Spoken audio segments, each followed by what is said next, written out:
Matt, thank you so much for coming on the Easy Prey podcast today. Thank you for the opportunity. I'm thrilled to be here today. So, can you tell myself and the audience a little bit of background about who you are and what you do? So, my name is Matt Friedman. I'm a person who's been working on addressing the issue of human trafficking for about 32 years. I started my career in Nepal as a public health officer working for USAID. I was there for 8 years, 5 years in Bangladesh, and then I moved over to Thailand, where I ran the US government's programs for about 3 more years before eventually taking over one of the largest counter trafficking programs in the world um, that focused in Vietnam, China, Cambodia, Laos, Myanmar. I did that for 6 years, and then I founded an organization called the Mekong Club, which works with the private sector to address the issue of human trafficking. So what initially 30 plus years ago got you involved in this field? Well, as part of my public health work, I had the HIV/AIDS portfolio. And so we were finding girls 12, 13 years old, and we couldn't understand why they were HIV positive. This is a very conservative culture. So we went to go and interview them, and we pretty much heard the same story over and over again. It went something like this: a human trafficker would go into a village, flash a bunch of money around, say he's looking for a wife, find a young girl, go to the family, befriend them, and then eventually marry the girl. Hmm. After that, he'd say, I'm going to take your daughter to Kathmandu and I'll be back in 3 months. But instead, he goes to Mumbai, India, to the red light district where the brothels are. He sells the girl to the brothel, and then he basically hands the wedding pictures over to the madam and goes back to Nepal to do this again and again. So the madam goes to where the girl is sitting, waiting for her husband to come back, and she says, "Guess what? Your husband just sold you to me, and you're going to be with 20 guys a day, every day, because I say so." You can imagine the girl's shocked. No, no, no, my husband loves me. Where is he? He's gone. He's not coming back. When many of the girls hear this, they say, I will kill myself before I do those shameful things. Madam then takes out the photograph of the wedding and says, shoot, mom, your dad, your brother, you hurt yourself, we'll hurt them. So Oh, she's trapped in this situation. In order to make her into a prostitute, they simply shame her. So they bring in a couple of professional rapists, and over a 2 day period of time, they'll rape this girl 20, 30 times till she eventually just lays back and accepts what happens to her. She will then be on the line. She'll be with 20 guys a day for several years until she gets what's called black eye, where she's so depleted physically, emotionally, spiritually, nobody wants her. So they throw her out onto the street. So I was hearing this story over and over again, but I didn't understand the evil of it until I actually went to those brothels. I was invited by the Indian government to do public health checks. I had a police officer with me. Went into one of the brothels. There was an 11-year-old trafficking oh. victim. This girl saw this Caucasian guy, saw an opportunity, literally ran up, wrapped herself around me, and said, save me, save me. They're doing terrible things to me. I looked down at this child who was hysterically crying. I turned to the police officer and said, we need to get this girl out of here. He said, we can't do that. I said, what are you talking about? You're a police officer. He says, if we try to get her out, we'll both be killed.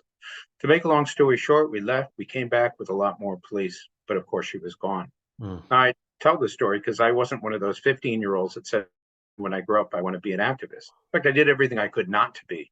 But every once in a while, we have a test. This was my test. And, after that, I failed miserably. I couldn't eat. I couldn't sleep. And I did what a lot of activists eventually do, surrender to the fact that now that I've been exposed to this is what I'm going to do with my life. And 32 years later, here I am talking to you. Wow, that's an incredibly powerful story. Uh, so, what we're talking about today is kind of the human trafficking intersecting with scam call centers, and I think most of my audience is familiar with kind of the professional call centers being run out of a variety of countries where this is people's jobs to scam people out of money, and they've got their playbooks and their training, and at the end of the day they go home. Well, you're seeing an intersection between the two where the people are not going home at the end of the day. That's true. When COVID hit, let's use Cambodia as an example. You had a lot of criminals who were working within the casinos. It drew a lot of Chinese people who wanted to gamble. You couldn't gamble in mainland China. And all of a sudden, these centers are closed. And so you had, all this infrastructure and, the criminal element there. But they didn't have anything to do. So they came to realize that, well, if you start asking people for money and you give them lies and so forth, every 10th person is going to give you some money. So they said, okay, well, there's 50 of us. If we do that, we can raise some money. And then over time, they said, well, why don't we just hire a bunch of people?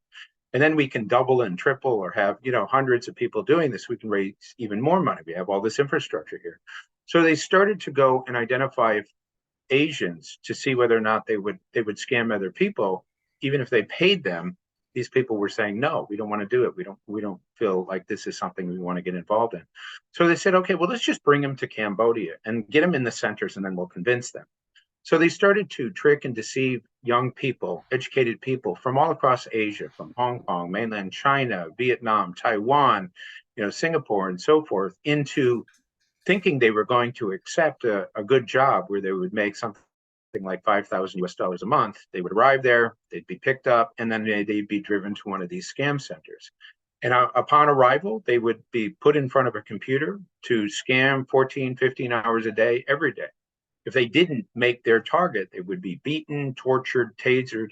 And what we're talking about here are not just dozens of people or hundreds of people. We're talking about tens of thousands of people Wow. in Cambodia, in Myanmar, in Laos, and so forth.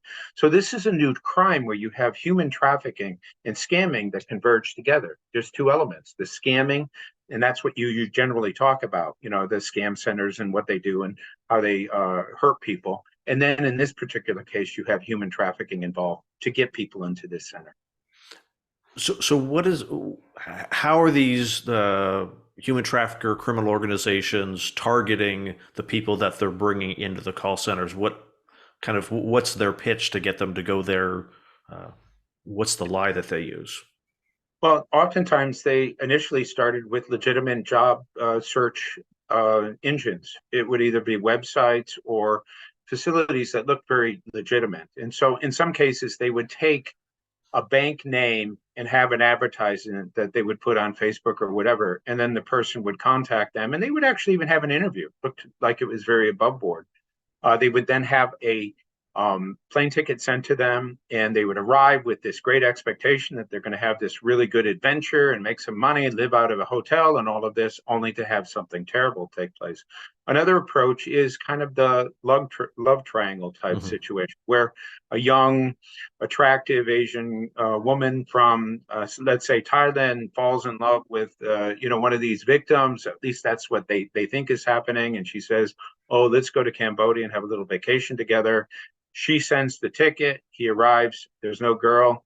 Picked up in the van, again, taken off to one of these centers. Oh my goodness, that's crazy. I- Are before we continue on, are there any like warning signs that like these are not real job offers? How are they? Is other, if the audience is listening from Southeast Asia, how do they know whether or not one of these is a legitimate job offer or part of one of these trafficking rings?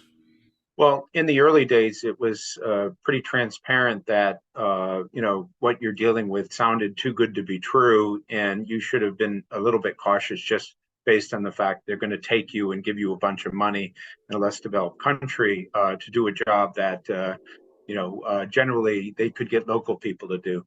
But for example, on some of the job ads, you'd see the name of the organization, but instead of having kind of a email address that would have the name of the organization in there. It's a Gmail, Hmm. or it says something about how advertisements for other things are there. So it really doesn't look like a real ad if you stopped and studied it.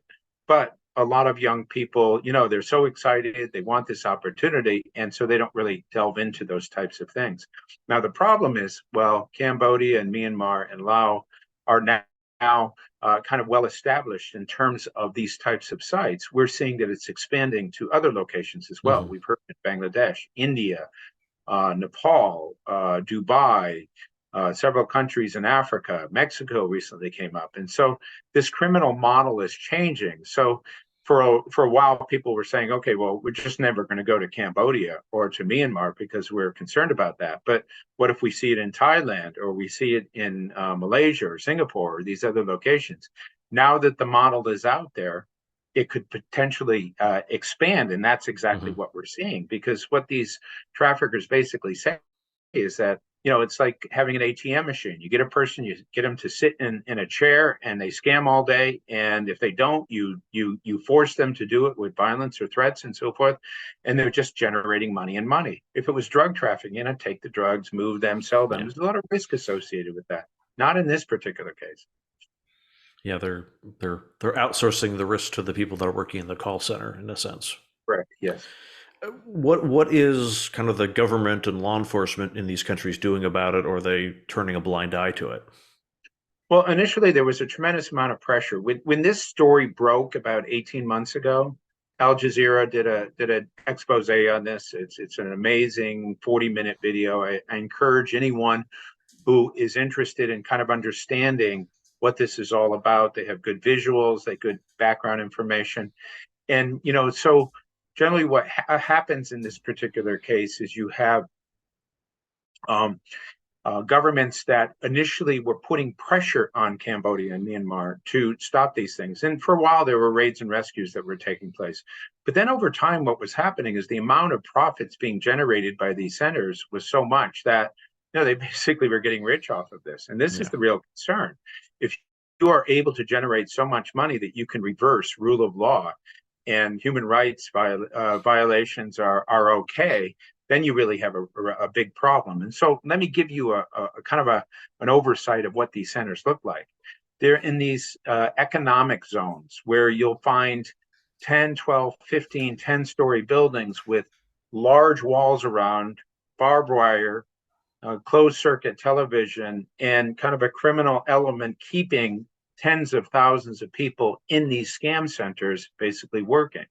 So you're talking about, according to the United Nations paper that came out, in both Cambodia and Myanmar, over 100,000 victims in this situation.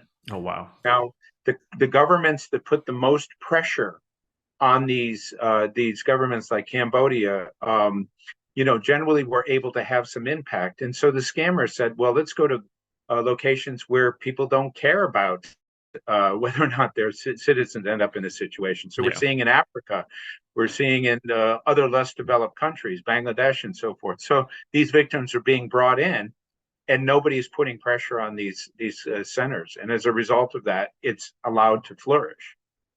Are the centers, when you're starting to move away from Southeast Asia, are they recruiting, kidnapping, let's call it, kidnapping people within local populations, or is it almost exclusively trying to get people to cross borders uh, for In the in quote the unquote jobs? in the situation in Myanmar and Cambodia, it tends to be foreign people. When it comes to the news centers and other locations, I suspect in Bangladesh, you're going to find Bangladeshis being kind of trafficked into Bangladesh centers. But we really don't know. This is kind of a Mhm. new thing, a new phenomena. We're just beginning to hear that scamming is coming out of those particular locations. And so um, it's important for us as crime fighters to basically understand the typology of what's happening and how it's playing out and so forth. We understand it in Southeast Asia, but we don't understand it in the other parts, because what happens is there's an evolution of change Mhm. where the scam centers and these news sites learn the weaknesses of the other scam centers, what works, what doesn't work, how to protect themselves, and then they integrate that into the new scam center approaches. So are these new criminal organizations, or just, let's say, criminal organizations that used to do drug and weapon trafficking and just seeing like, hey, this is safer, quote unquote safer, let's do this instead? Or are these new criminal organizations kind of just being built from the ground up? I think it's a combination of both. I mean, the thing about organized crime is it's actually organized. And if you have, like, let's say a syndicate or, a family type dynasty that does criminal activities, they diversify. They start with drugs, and then they have girls, and they'll do, something like this. They're always looking for the most lucrative approach with the least amount of risk associated with it. And up Hmm. until now, there's virtually no kind of concern about getting caught in this situation. And the interesting thing about what we were seeing in Cambodia is, as the call centers were being kind of raided and they were rescuing people, then they would just basically move to another location. So along the Myanmar border, you have kind of a no person's land because you have the rebel groups and so forth. Hmm. The government doesn't have any access in there. So that's a great location for a scam facility because nobody can go in and do anything associated with these centers. Gotcha. And what types of scams are they often operating out of these call centers? Well, it's the typical kind of pig butchering scam. And the terminology pig butchering is you basically take a pig and you fatten it and then you slaughter it. And it's the same idea when it comes to scamming. And so, just as a typical example, what they'll do is let's say a young woman reaches out to a 55-year-old divorced guy. He's by himself. He's lonely. She does an accidental kind of correspondence. Hey, Hmm. Michael, how are you doing? Person goes back and says, I'm not Michael. Oh, I'm so sorry. My name is Michelle. How are you doing? You're so nice. You were so nice to respond and not get angry with me. And that generates into a conversation that over a couple of weeks becomes a kind of a friendship. So they're going back and forth and they're talking with each other. And he has access to this young person who is, helping him to feel good about himself. And then she'll say something like, oh, I made 5,000 US dollars on crypto. Really? How did you do that? Yeah. Oh, well, let me show you. And then she brings up the screen and you can see the screen and she puts 5,000 in, the next day it's 10,000. She's controlling all of that. She says, why don't you try it yourself? So he puts 5,000 in. And then the next day he gets 10,000. She says, take the money out. Go ahead, take it out. So you can see this is real. He takes it out. She says, let's do it again. Put 10,000 in. Boom, 20. Takes it out. So that's all about developing this sense of trust. Hmm. Another week goes by, nothing. Then she says, oh my gosh, great deal. There's a coin that's going to come out. You can get, if you put 1 million in, you'll get 5 million back. It's got to be at least 1 million. I'm sorry, I don't have 1 million. I have 750,000. Take that. You know it's real because you had this experience. Borrow the other 250,000 from your friends and family and so Oh, forth. Boom. He puts the money in. The next day, it's 5 million. And he says he tries to get it out. Oh, no, no, no. Sorry, you can't take it out. US government has these regulations and so forth. You got to know the client and you got to get all this information. And so he keeps adding and adding till it looks like there's no more money. And then boom, it terminates and you will never see that person again. yeah. I mean, the story, you probably talked about it many, many times with your audience. Another very scary approach is in India, where you have an ad that will say, if you want to borrow 14,000 rupees at a very low interest rate, press this and we'll give you access to this and the money will be sent to your whatever money exchange account is. And so they do it, not realizing that that person now has access to that person's phone. And so they take all the phone information. And then when they try to pay it back, they say, no, you have to pay more. You have to pay more.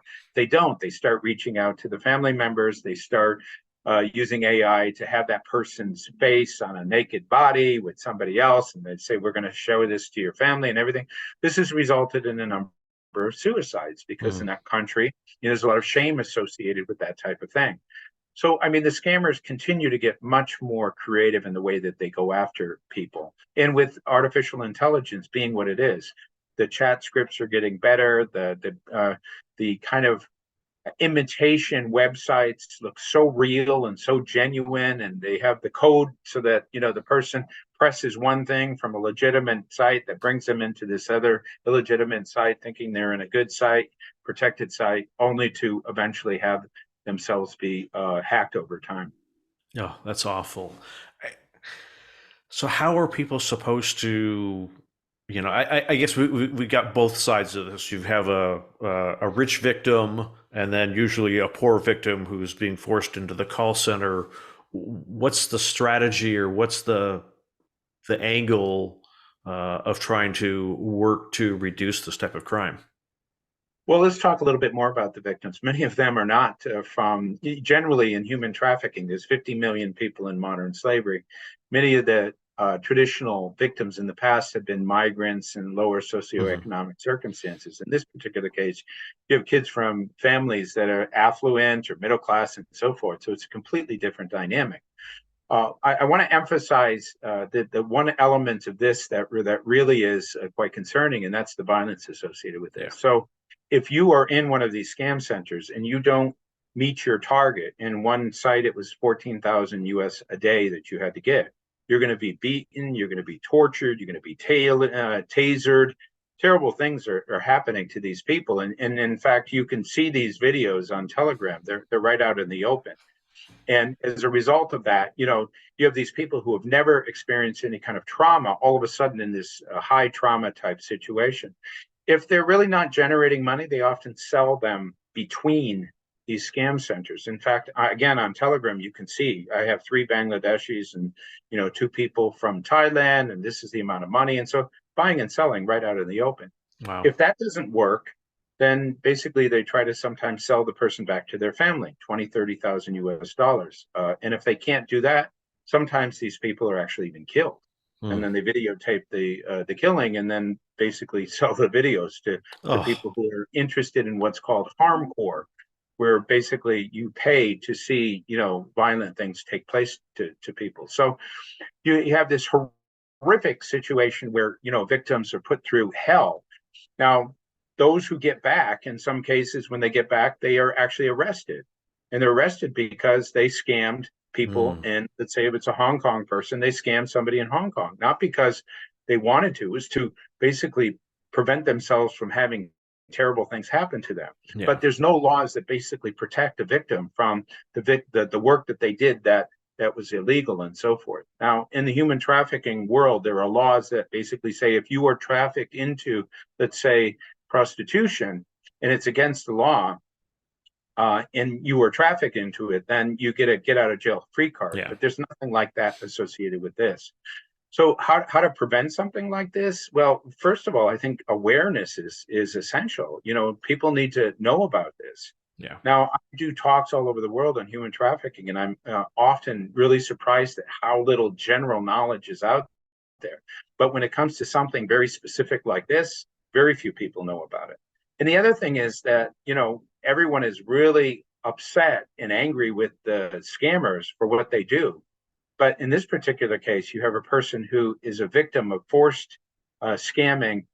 Their victims, your victims. How do you reconcile that situation where a person is forced into this type of situation? We haven't really come to terms with that. Yeah. So if you think that you want to have an opportunity overseas in the form of a job, and it sounds too good to be true, it probably isn't. And even if you check it out and have interviews and everything else, you really need to have some type of system in place to understand whether or not, if you arrive there and something bad's about to happen, you can alert your community that there's a problem. There are apps that now emergency apps, so you Hmm. just press a button and it gives a geographical code where you are and it sends a message out. But this is a new world that we're entering into. Yeah. And if you're in a foreign country far away from your friends and family and people who have resources to do something, there's still it's not like they're the neighbor down the street. It's a lot more complicated to get resources and do something. Yeah. Are there is what sort of pressure is on governments to do a better job in combating this? Well, I mean, I've had discussions with government people on both the human trafficking into scam centers and the scams themselves. Let's use the United States, for example. There's a lot of resources that are being used by different agencies to address the scamming side of things. But when I had conversations about human trafficking into scam centers, there was no kind of understanding of this being a phenomena that they had heard about, and they don't Hmm. really know what to do with it. Because if the scammers are in Asia, how do you address that type of situation? I suspect what will happen based on the recent United Nations report that came out that talks about this, not the scamming, but the human trafficking into scamming, that there will eventually be multi-stakeholder meetings where governments will start coming together and they'll debate and discuss what needs to be done. But that process is slow. Yeah. In the interim, as these scam centers begin to take hold in different locations, and as the money generated from these scam centers becomes so obscene that they can basically insulate themselves, that's really what my concern is more than anything else. And so, my organization, I work for an organization called the Mekong Club. We're based in Hong Kong, and we work with the private sector to help them to understand the issue of human trafficking and what they need to do to address it. We work with the banks. the manufacturing companies, the retailers, the hospitality tech world, and so forth. The nexus for us in terms of this is the fact that scamming has a potential impact on the banking world. Hmm. So we have developed a working group in Asia to focus on this, another one in North America, because what we're really trying to do with the financial institutions is to say, you guys need to be the standard bearers for helping to raise awareness about this particular topic with governments, because we really need to act now. This is one of those blinking light DEFCON 7 type things, Hmm. where if we don't address it now, it's just going to get so out of hand that we're not going to be able to, you know, contain this beast that's developing. Is that the when you're calling out the banking sector? Is that because, in some sense, the money has to flow through somewhere, so they have the most opportunity to intervene? Well, there's a couple of different aspects of this. We're talking about crypto, and a lot of banks don't have direct involvement with crypto. It's a separate Yeah. mechanism. But if you have a person who has $500,000 in your bank and they haven't touched it for 20 years, and all of a sudden they're taking out $50,000 increments, that's a red flag for something possibly happening. And it's a red flag for a person making potentially bad decisions and so forth. The other side of it is the money laundering side. If this money is generated in huge amounts, it has to go somewhere. Yeah. And so we saw recently in Singapore, there was a case where they identified almost $1 billion US worth of money laundering in the form of real estate and luxury cars and luxury goods and cash and so forth. That money laundering, if a bank has any of that money in it, they're going to be fined. There was a bank in Australia that was fined 1.3 billion Australian Wow. dollars because they allowed online sexual exploitation of children to take place. There are other bank fees, and the problem is the reputational side of it. Let's say that you had a bank that had a 100-year legacy of trust and honesty, and all of a sudden human trafficking and the bank name come together. Yeah. Wow, that has a devastating impact on that particular business. So the banks are stepping up. They are looking at typologies. They are looking for red flags. They are beginning to focus on this. And I think if the banks and the regulators and the governments were to kind of combine at this particular point, then we could have some momentum in addressing this. Gotcha. And so, what can if I'm not the person in Southeast Asia looking for a job, but I'm here in the U.S. and I want to help, how can I help? Yeah, kind of. What can I do? I mean, screaming and yelling at the person who's trying to scam me is not particularly effective. What can I do to help? Well, I mean, the organization that I run uses volunteers. We set up a campaign about 8 months ago. And what we're doing is going onto social media in multiple languages to alert people both to the scams and to the human trafficking into scam centers. We are in the process of developing some public service announcements where we're, going to come up with almost like commercials that will Hmm. help to incentivize people not to, if something looks too good to be true, don't take it, but in a very creative way. We're trying to raise some money for that, a particular approach. It can be in multiple languages the way we're doing it. We will have a website that will basically give prevention information, again, in multiple languages. When it comes to human trafficking, 90% of the material tends to be in English, but Yeah. 90% of the people who need it don't speak English. And Yeah. so Yeah. it'll be in Mandarin and Cantonese and Thai and Burmese, and eventually we will expand that. And so it will be an open source type thing. I'm doing a lot of presentations at schools, at banks, corporations have asked us to come in, government, so people can get involved in helping with that particular process. I mean, uh, just talk about human trafficking in general. There's 50 million people estimated to be in human trafficking around the world. That includes sex trafficking and forced labor and so forth. Out of 50 million people last year, the world helped 108,000, Oh, which is 0.2%. that's a really small That's amount. with all the United Nations and governments and NGOs.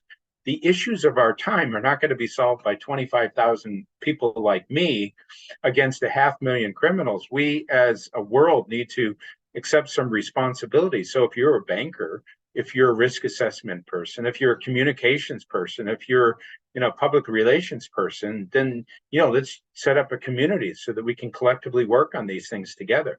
if we wait for this to happen with the governments, it may take a long time. We really need to be addressing this right now. Yeah, and people, we don't want people waiting until it's their child that is trafficked before they get involved. We want people to get involved well before that ever even is a possibility. And we know what's happening where, AI is able to take a person's voice and then basically do a mom, I'm in trouble call where, the person will get a call, mom, I can't talk now.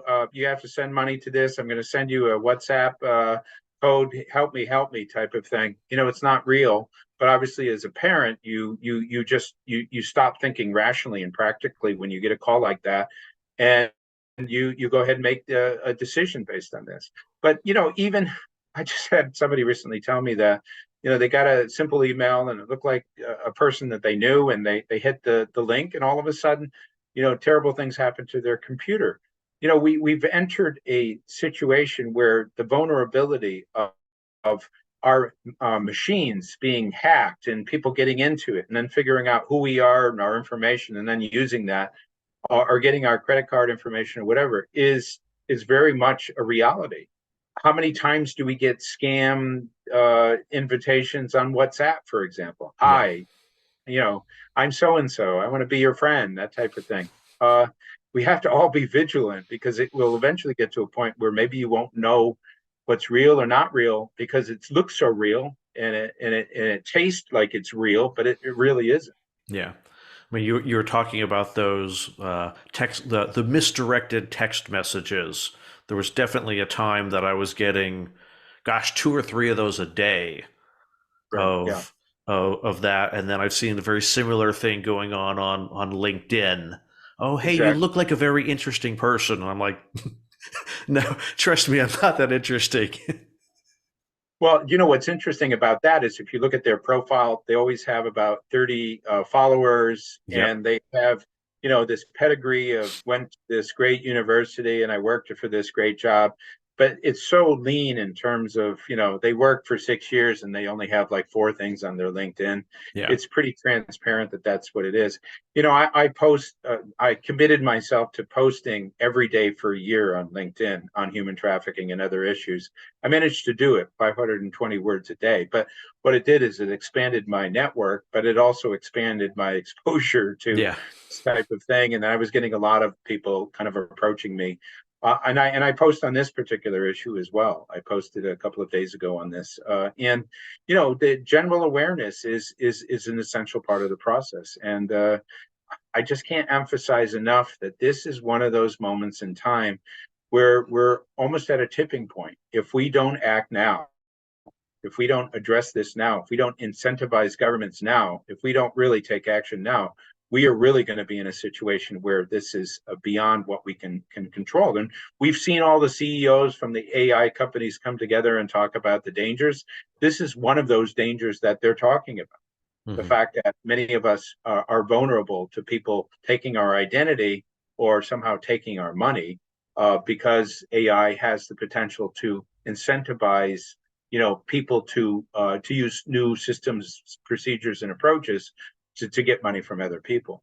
Yeah, and once these, cartels and criminal organizations have more money than local governments, it's hard to for local government to do anything about them. Well, it's funny. I watch those Mission Impossible and James Bond movies and so forth, and they talk about the evil kind of empire that exists behind the scenes. Yeah. This has the potential to develop that.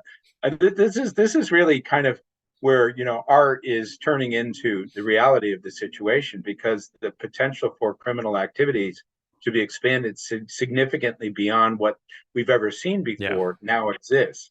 And how does that translate in terms of this influencing, political people getting into power, elections and all kinds of other things remains to be seen. But you can in your mind imagine if you have so much money that you can pretty much buy it, whatever it is that you want.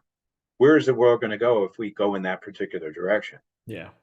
That's a scary thought that I don't want to pursue that conversation in the moment.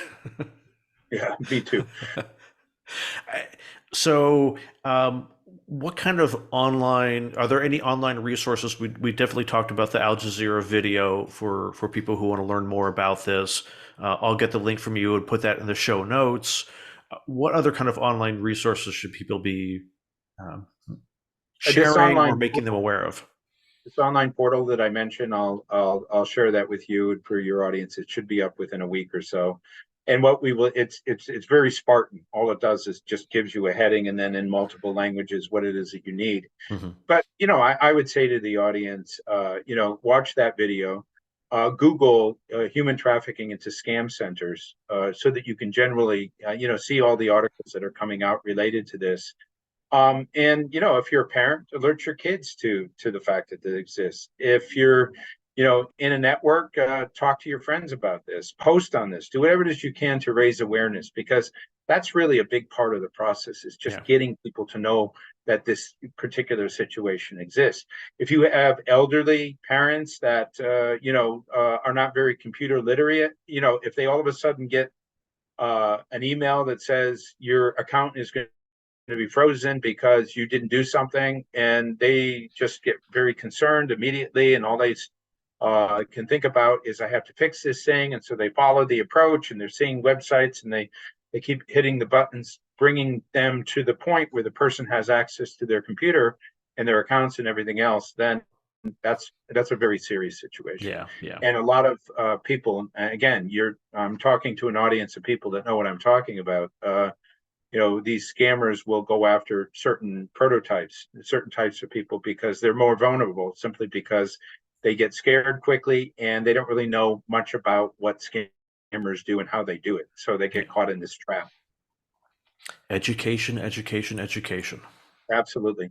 And that's why this podcast is so important, is Thank, getting this information out to people, as many people as possible. Get people to watch these types of podcasts. This is an essential part of the process, because until you see this, you really don't know that there's this vulnerability. yeah, I mean, like I've aware of human trafficking and aware of kind of scam call centers, but to see the two of them intersecting is particularly disturbing. Absolutely. If people want to connect with you, how can they find you, and how can they find the Mekong Club? Yeah, I mean, you can list our website, and I'm happy to even include my email address if anyone's interested in contacting me directly. If they're interested in learning more about the situation, even volunteering and so forth. Awesome, Matt. Thank you so much for coming on the podcast today. Thank you for the opportunity, and I appreciate what you do. Thank you.